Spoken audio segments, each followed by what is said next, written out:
Good morning, good morning. Nag-adobo ako ng manok. Simpleng adobo lang.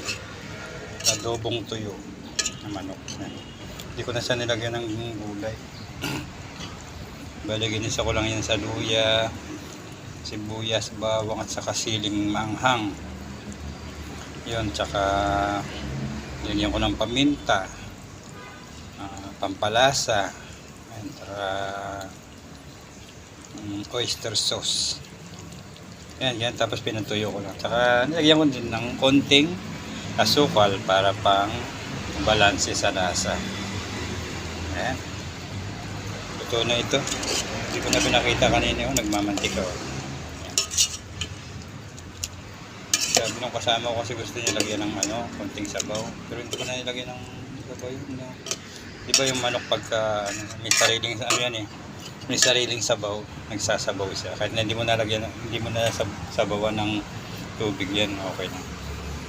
Ayan.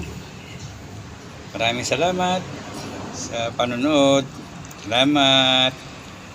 Bye po. God bless us all.